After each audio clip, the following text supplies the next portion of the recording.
future. We're talking real money. Well, hi, everybody. I'm Don. Welcome to the show.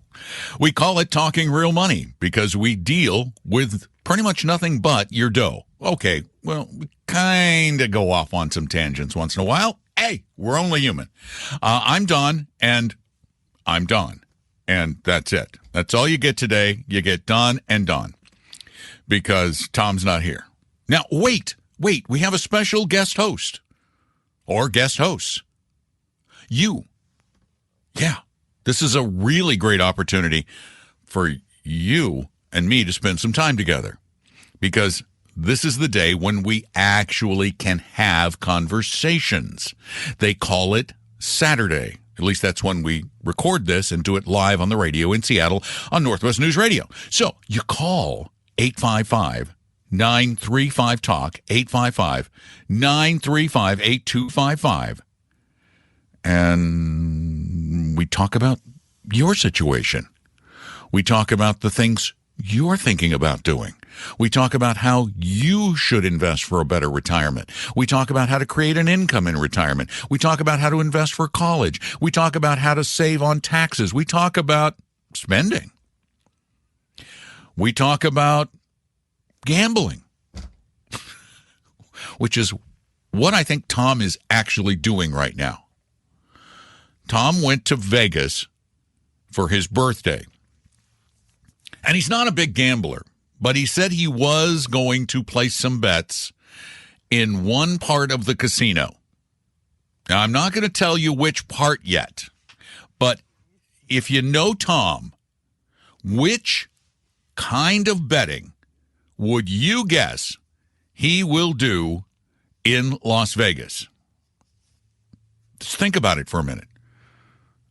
I'll tell you later, or you can call me and guess at 855-935-TALK, 855-935-8255.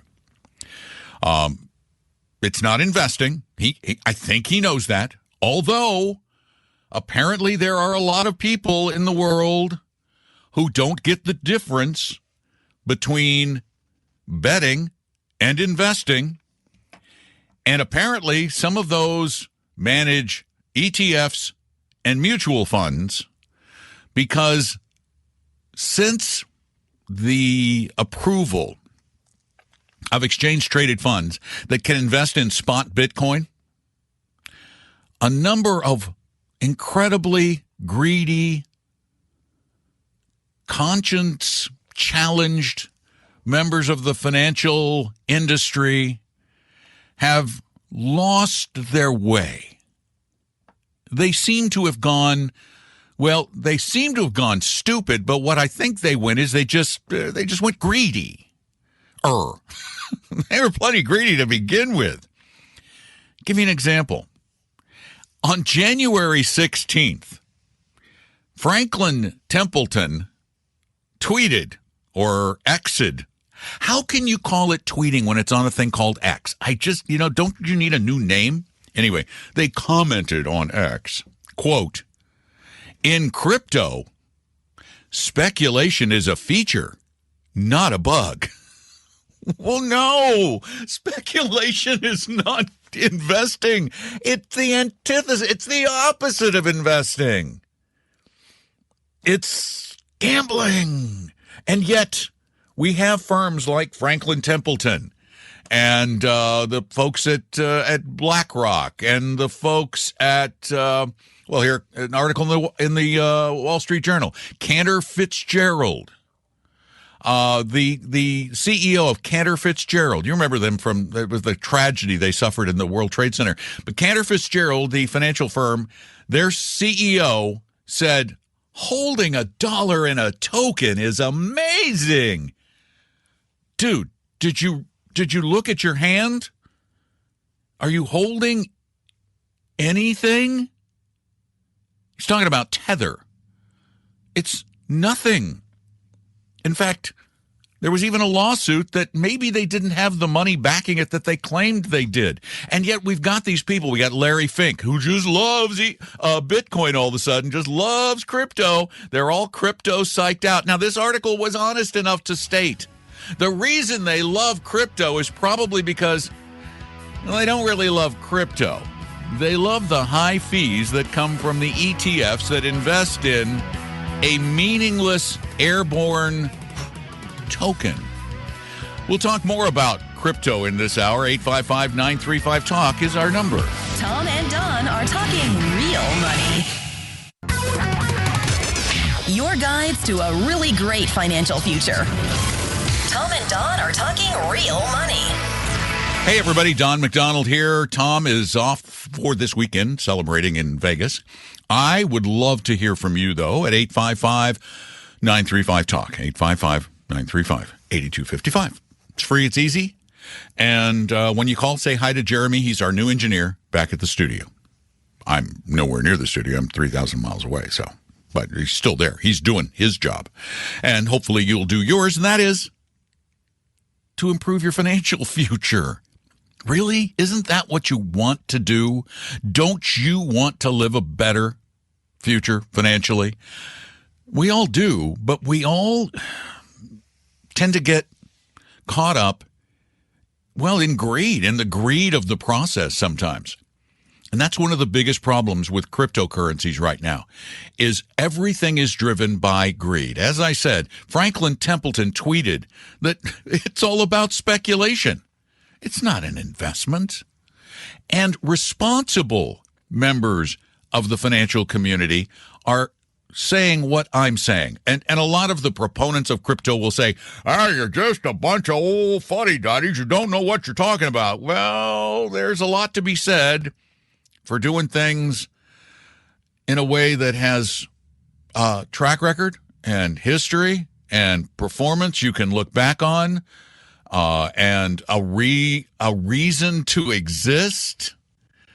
On January 17th, in an interview with CNBC, J.P. Morgan Chase CEO Jamie Dimon, pretty bright guy, knows the financial business, he said, quote, "My personal advice is to not get involved in crypto. But I don't want to tell any of you what to do. It's a free country." And he went on to refer to it as a pet rock, which, I'm sorry, Jamie, I have to disagree with you. A pet rock actually has some semblance of value. I mean, it does exist. Could be a very unique pet rock that some collector might want. Crypto does not exist.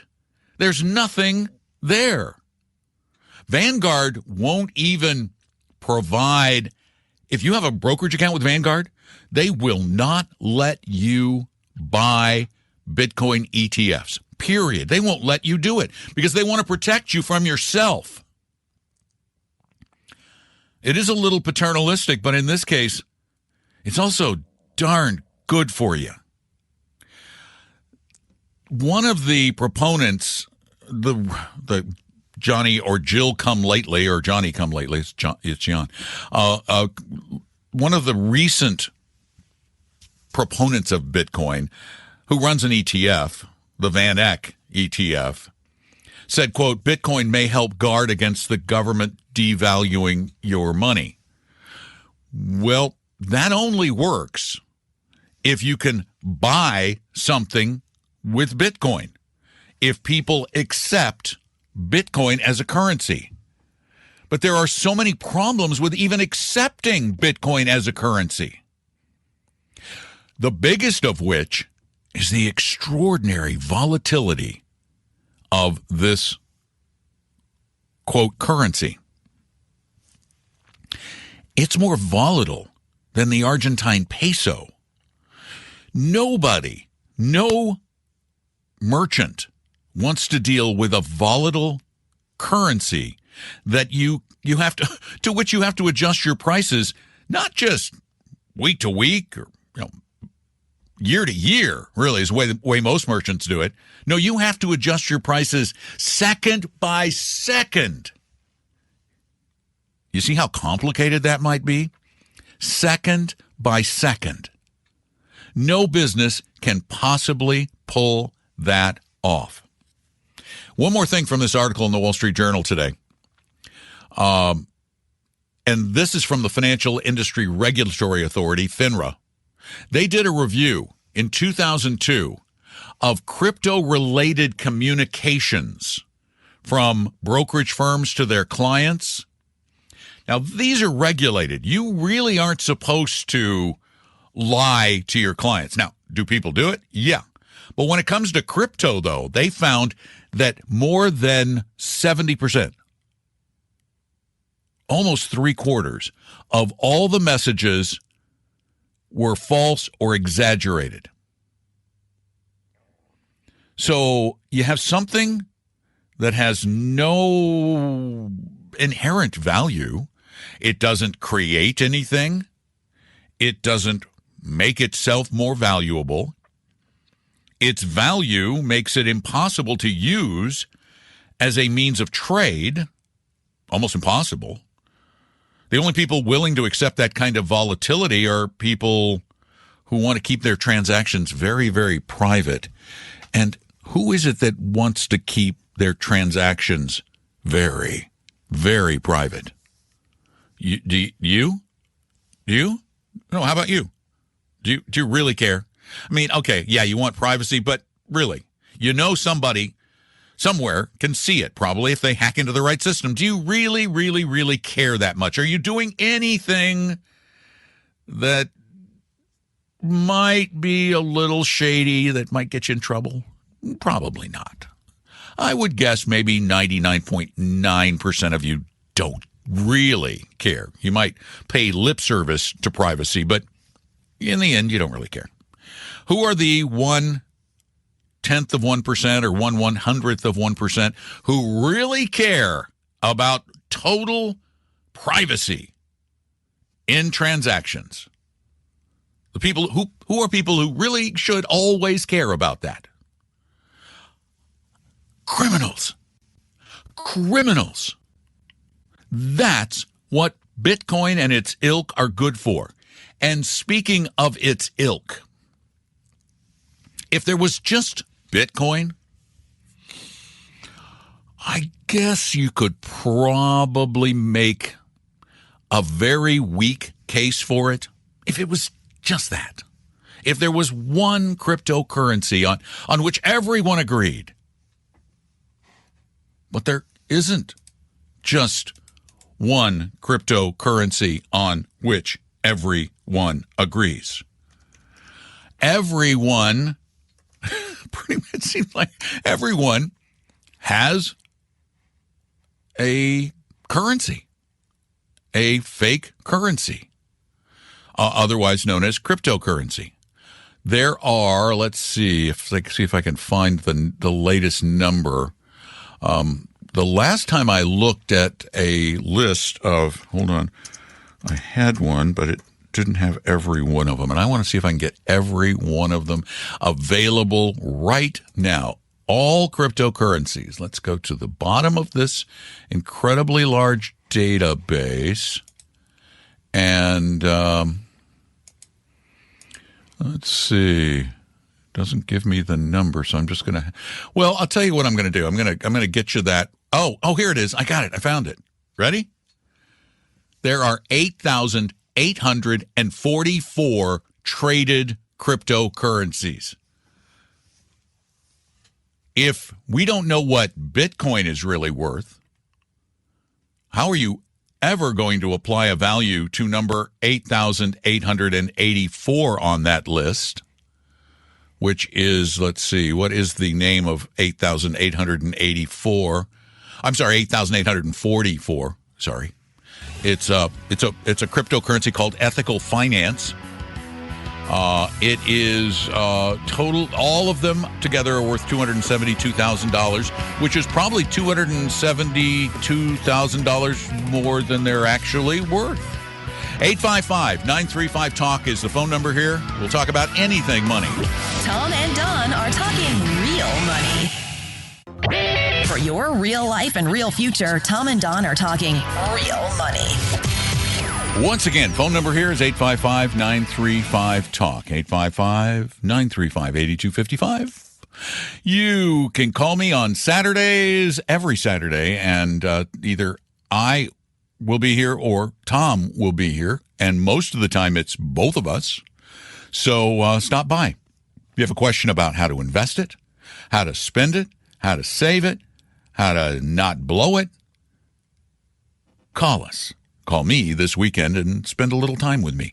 855-935-TALK, 855-935-8255. This hour, my primary topic is one of the banes of the entire financial industry's existence, in my opinion. I used to rail against gold, and gold, the hype around gold pales in comparison to the ridiculousness of the hype around cryptocurrencies.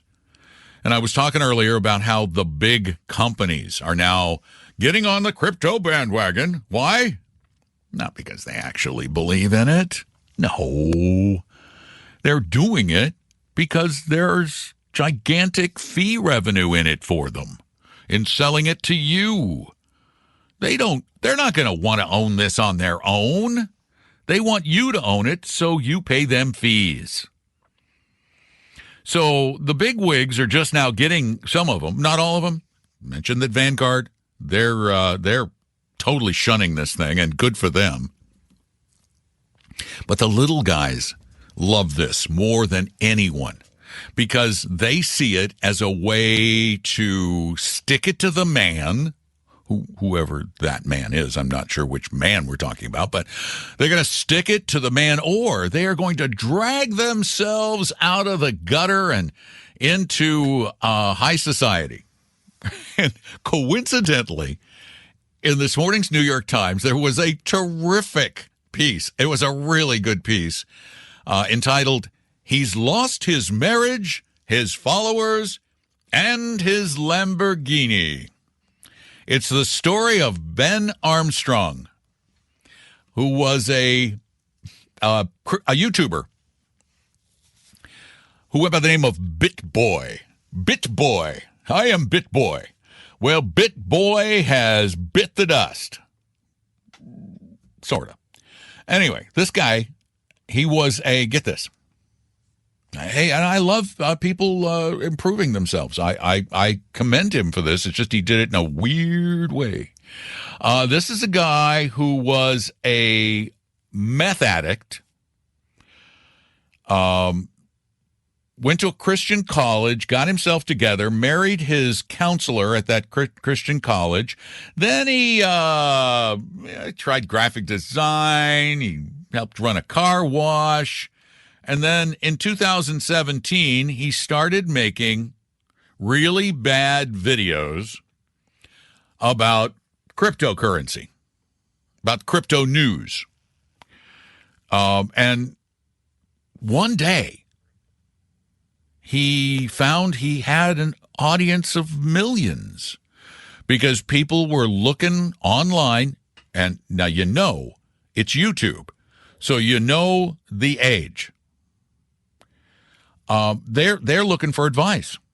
And so they went to his site, and he started making some serious money both off the show and off of his crypto portfolio, which he was buying into before it really peaked. And he ended up at one point with about $40 million worth of crypto and a Lamborghini, and he was doing really well. But payback. It's the Icarus story. You fly a little too close, and we'll talk about what happened later. But first, we're going to take calls. 855-935-TALK is the phone number. And Carl, welcome to the program. Hey, Don. So I have a question about 529 plans. My wife and I are funding them for our son and daughter, but we want to use them to, if you will, pay the kids back, assuming they get good grades in classes. We don't want to pay up front for college. Is that something we can do, or do we just have to bite the bullet and pay the tuition and hope they get good grades? Okay, no, actually, you do have some control. Tell you what, hang on for just a couple minutes. Let's take care of this, and then let's talk about what you can and can't do with a 529. Tom and Don are talking real money.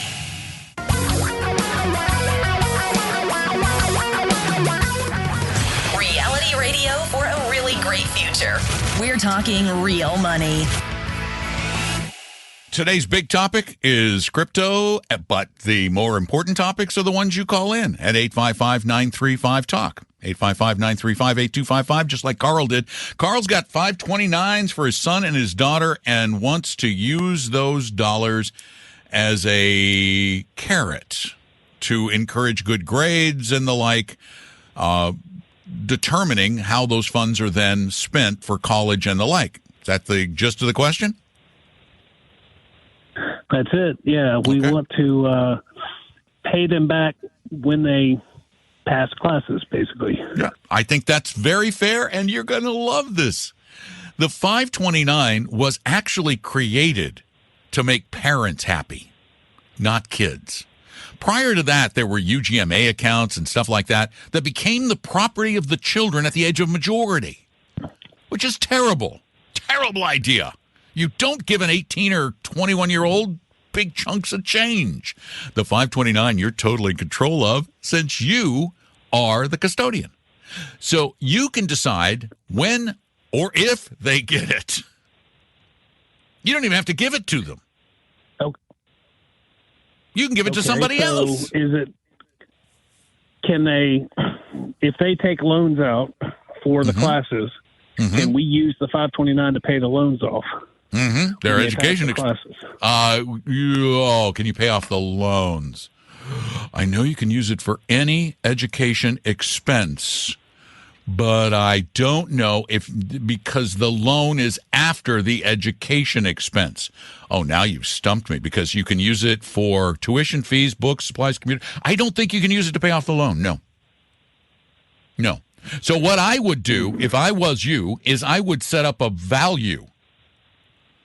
Figure out what their college is likely to cost, and then assign values to certain benchmarks, to certain grades or classes passed or things that, like if they're a salutatorian, they get, boom, a ton, whatever it might be. Give them values so that they don't have to take out loans. Okay. The other thing that you can then do too is you can then give this to them if they don't use it all. And this is a way around it. No, because they'd have to leave it there for a while. I was going to say they could always put it into a Roth. You can put it into a Roth if they don't use it all for school. But I don't believe. I just let me look that up. Know that they. Go ahead. I want them to know that there's a penalty for not studying and not doing well, and that is they have to pay for the class. But if they study and do well and get a good grade, we'll pay for it. You're talking about actually in college. Then I would make it retroactive. Say, okay, if you blow the first semester, the second semester's not covered. It's on you. That's fair. That's good. Then you assume, and this is actually kind of a better way of looking at it anyway. You're going to send them off to school, assuming they're going to do well. We are paying everything for that first semester. Second semester?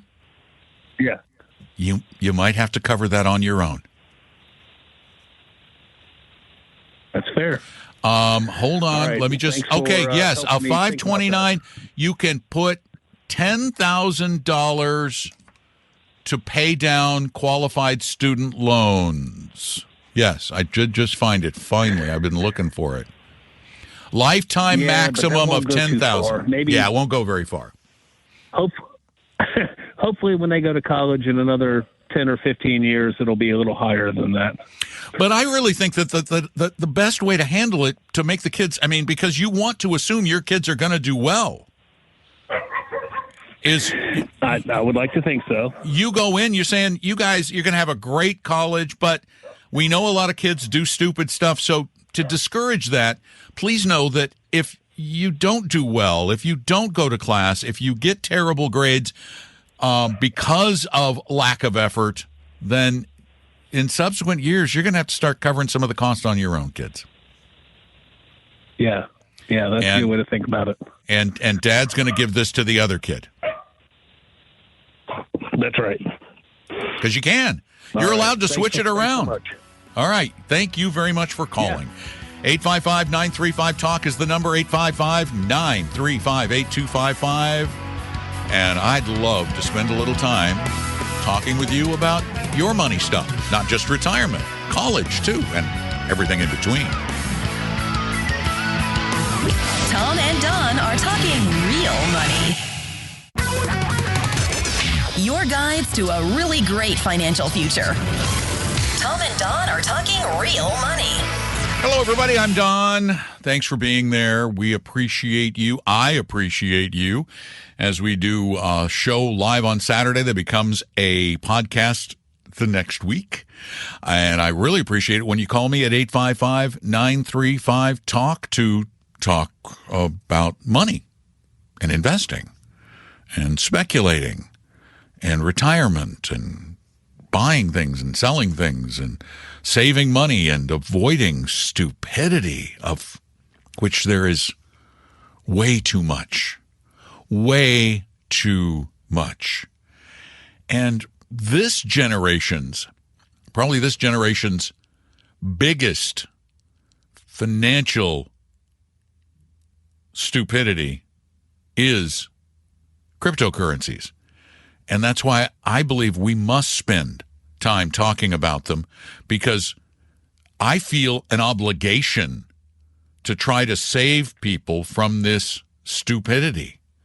It is a topic that I think is very valuable, even though most of you are smart enough to know not to get into this, because it is pure speculation. Pure speculation. 855-935-TALK is our phone number. Call all throughout the show, Saturdays, noon to 2 Pacific time. And Will, thanks for your call. Welcome to Talking Real Money. Hi, Don. So, a couple things. We are house rich and modest cash rich, or whatever. Yeah, so yeah. We have an offer on our house. You got a lot of house. Yeah. You got a lot of house. We have an offer for a house for $1.5 million. After paying the cost and capital gains, we'll probably net about 1.3. We've got $300,000 in CDs for 24 months that are at 4.5%. We've got a SEP account at $180K right now, and I'm on Social Security. I get $3,800 a month. My wife's going to start collecting hers next year at 67. She'll get $2,800 a month. Mm-hmm. So we're trying to figure out the best way to invest the proceeds from the house. We're hoping to draw about $50,000 to $60,000 a year out of that, couple in a total amount with both our Social Securities combined. Fidelity, Vanguard, balanced account. What's the best way to take that lump sum and set it there so we can draw that kind of cash out on a monthly basis? I'm 73. She is 66. And so it's net 1.3. Net 1.3 off the house. Got the 300. After capital gains. That's after everything. Okay. So and 170,000 in SEP account. Okay. And $3,800 a month. I draw on Social Security. She's going to draw $2,800 a month. And the gross amount of income you need is how much? 50, 60? Like 50, 60. We want to live comfortably, travel. We're going to probably rent. Wait, and that includes your Social Security, because you're almost there. No. Oh, no, plus the social. Yeah, thank you. Okay, because I was going, well, you don't need to do anything. Just, spend it. You're looking at, you're getting really close to $2 million. And $2 million can easily generate $50,000 to $60,000 without breaking a sweat. Heck, you could just ladder CDs and almost pull that off, but that's not what you want to do. That is not what you want to do. No. Because you want to keep up with inflation and surpass it, hopefully. Right. So the trick is, we're hoping with. Yeah, go ahead. We're hoping with that amount of money to be able to, earn interest. I know Vanguard and Fidelity have been looking at, 6, 7, 8% interest, average 9% interest, on a balanced portfolio a year. Coupled with the other, we should be able to draw off of that. And let's work on terminology, because this is where a lot of people get hung up. Sure. the interest is only what you receive on your bonds in the portfolio. Any other of that average annual return that they show is from capital gains and dividends, and that will fluctuate. And this is where the trick is in building the right portfolio, because there isn't a right portfolio. You don't just go, I'm going to put it all in bond funds, or I'm going to put it all in stock funds, or I'm going to put it all in a balance fund. The first step, we believe so fervently, is for you to figure out who you are. We know that you don't need to take a lot of risk. We know that because you could get by on CD rates from this portfolio. So now the trick is to determine how much risk you're comfortable taking. That will be the determinant for how aggressive the portfolio is. Modest to conservative. Because we're both retired, Okay. Then modest to conservative means you probably don't want any more than 50% of that money in stocks. And maybe I'd even, because you have you don't have the huge need, I might even keep that down around 30 or 40%. See, I'd have a lower stock ratio because of the word conservative. Right. You use that in there. So I would not do it through a single fund, but I would build you could do it with a portfolio as simple as VT at Vanguard and BND through Vanguard. 40% or 70%, 40% or 30% in VT and 60 or 70% in BND. It could be that simple. So we're hoping for around $130,000 a year in income, and we realize there's to be taxes on that. Oh, yeah. Yeah. But even then, if you have a 40-60 portfolio, the average annual returns on 40-60 portfolios over decades, if you can stand the downtimes, you're looking at $75,000 a year probably.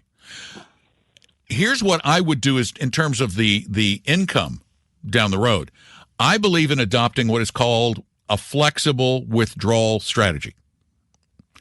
That means you set a number, and the best number we've found in our research is 5%, and that works out really well in this situation. In fact, you could do it at 4%. And in good, okay, well, 5% on what you have is is like $90,000. Yeah, that's better than 90. What I thought. I keep telling my wife this; she doesn't believe it. It's true, totally true. If you do that, here's what you do. You do the 5% flexible annual. In a good year, if you're taking 5% out, your portfolio goes up $100,000. Well, that's $100,000 you're taking out. In a bad year where it goes down some, then maybe you're only taking $70,000 out. It's still above where you need to be. Well, I keep telling her that, but she says, no, I'm scared to death. You're running out of money. Do this, sir. This is where having an advisor tell her helps. You know how we say 9 years older than her. Yeah, so that's all right. What am I going to have?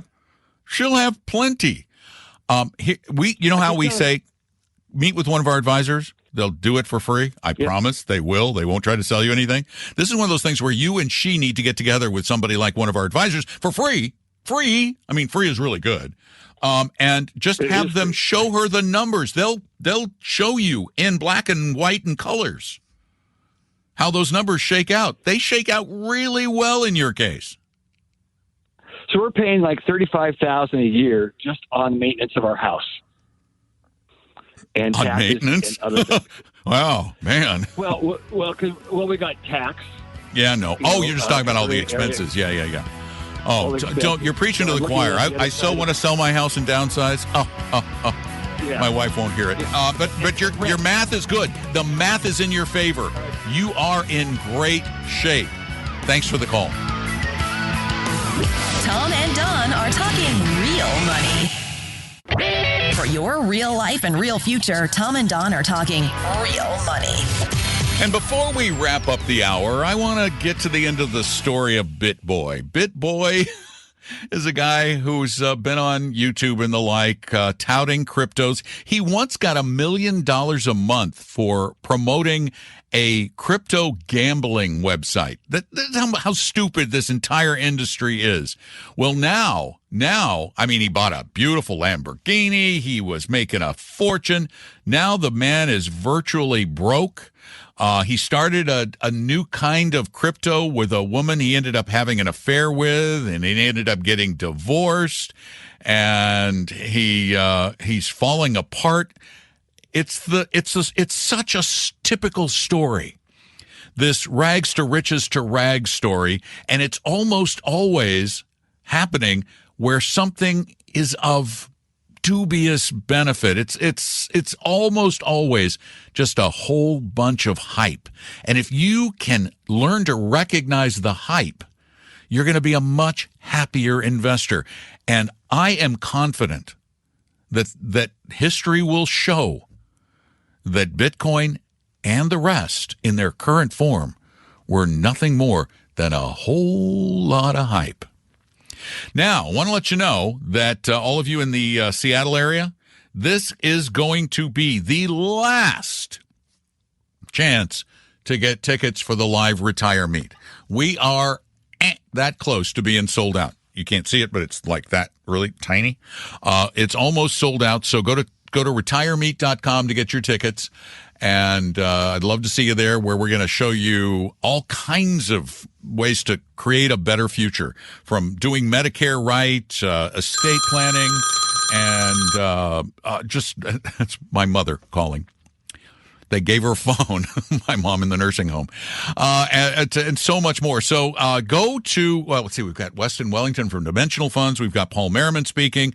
I'm going to be talking about the history of retirement investing. Tom's going to talk about income. So you're going to get a ton of stuff, including breakfast and lunch. But you've got to go sign up right now at retiremeet.com. Otherwise, you'll be able to watch it virtually. You can sign up for the virtual version too. Now that is $5. Now we've had a couple of people complain.